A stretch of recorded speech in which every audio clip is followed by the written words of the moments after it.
Hi, I'm Nick Aures, Lead Pentester here at Sedara, and welcome to the Whiteboard Series. Today, I want to talk about what to look for in a quality pen test.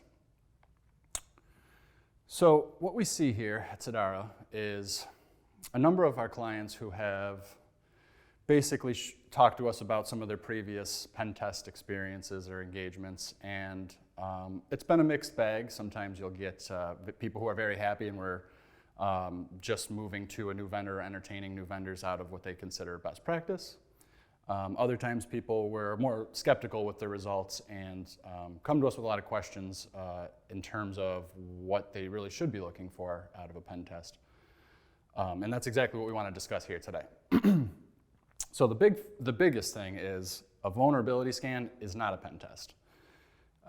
It may be part of a pen test, but only a small part of a pen test. In fact, if we look at one of the most industry recognized pen test certifications called Offensive Security Certified Professional, OSCP, they have about 900 pages of content that you review for that exam, and 30 of those pages are dedicated to vulnerability scanning. So you can imagine the rest of that content is very human interactive driven kind of content.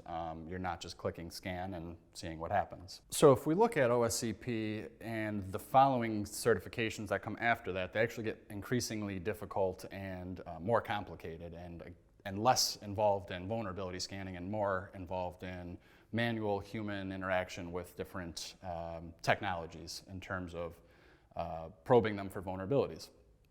So that's one big thing right there is vulnerability scans are not a pen test. A couple other things is even if you want to factor in a vulnerability scan being a big part of your attack surface reduction, we'll call it, there's plenty of things that could go wrong with a vulnerability scan.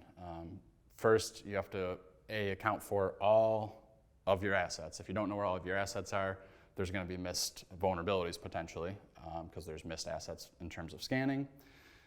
If you are setting your scans up to be authenticated, which you should, you have to make sure not only do you have credentials that are supplied to the scanner for all of your Windows devices and everything on Active Directory, but you also have to think about things like any routing and switching gear, which maybe requires different sets of credentials, and a lot of times those are not as easy to scale as like an Active Directory credential. So other things that you could think about in terms of what can go wrong with a vulnerability scan is, again, missing credentials, missing assets, and then interpreting the results, which aren't always super obvious. So those are a couple things that are potential downfalls of a vulnerability scan in itself, on top of that not really being the whole pen test. So when somebody tries to pass that off as a pen test, it's not doing yourself a favor if you're really trying to lock down your environment. Furthermore, a vulnerability scan will only really identify easy to find vulnerabilities, and those are not necessarily low value vulnerabilities, but there's a good chance that they've already been found or are very simple to exploit. We would call the type of attacker that can exploit these sort of things a script kiddie.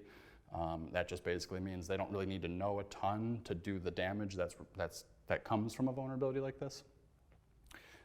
So it's not all bad with vulnerability scanners. There's a lot of things that are good from them. Things I just started talking about, like finding some pretty bad, easy to find vulnerabilities. It's a good way to just kind of chop that off.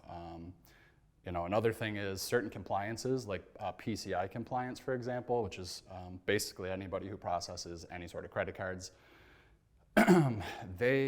Part of their compliance is actually having to get these vulnerability scans done semi-regularly, so it may not even be an option. You may have to have that as part of your security plan. However, again, it is not a pen test. So if you're going to start looking for a quality pen test, how do you start? Where do you start? Well, you want to identify a qualified vendor, which is a company that will offer the pen test, obviously, but has somebody on staff who is certified, most likely in one of the industry recognized certifications for ethical hacking. The one I spoke about prior, Offensive Security Certified Professional, is certainly a really well-known one. Certified Ethical Hacker, or CEH, is another common one. And CompTIA offers the Pentest Plus certification.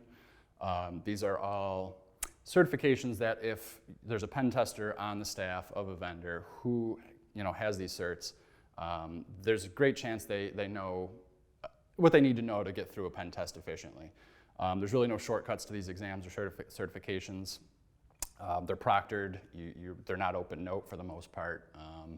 So if you find somebody with these certs, they know their stuff usually. Another thing that a well-qualified company will make obvious during a pre-engagement exercise, which is basically the period of time that you work with a vendor in trying to identify what the pen test would encompass. That engagement should be just as much driven by the vendor as it is by the client. So, obviously the vendor wants to sit down. They want to listen to everything the client has to say. That's important. But at the same time, they're the experts in the subject, so they should have done a good amount of research about your organization prior to that scoping exercise, assuming there's no issue in terms of permissions or things of that nature. What sort of things would the vendor know already? Usually it's like what sort of domains you own, subdomains that you own, public IP addresses potentially. Sometimes even email addresses, email systems you're using. A lot of that stuff could be very easy to identify for a well-qualified vendor. And when they meet with you, they should be encouraging that you put it all in scope, meaning that it's all part of the pen test. And the reason why is because the pen test is supposed to be replicating what a real-world attacker would do. And so when we hear when we hear clients say, well, we want to take this out of scope, we want to take that out of scope, we understand a lot of times there's a budget reason, or we already know this is bad, so let's just avoid that. But a real-world attacker isn't going to do that. They're just going to go after anything they can if it fits their need or their goal. So we usually try to work through this detailed scoping process as much as we can personally at Sedara. And this way the client knows that we are just diligent. We've done our research, we care to find as much as we can, similar to how an attacker would do so. And then we want to ask questions for growing the scope in areas that we don't have visibility to. So your internal network, your LAN network, whatever you want to call it, we don't have access to that prior to a pen test engagement. So while we won't have necessarily your internal IPs and server names and such, we know the right questions to ask, and really any skilled or qualified vendor should. Those things would be, what IP ranges do you have in place? What compliances are based around those IP ranges, if any? Do you want Wi-Fi testing? Do you want social engineering? How do you want social engineering completed? Should we send malware? Should we just do credential harvesting? Just that sort of question and logic should be very obvious during the pre-scoping engagement. So it really, again, kind of just continues to build on what a vendor is trying to prove they know, or at least prove that they're comfortable in executing.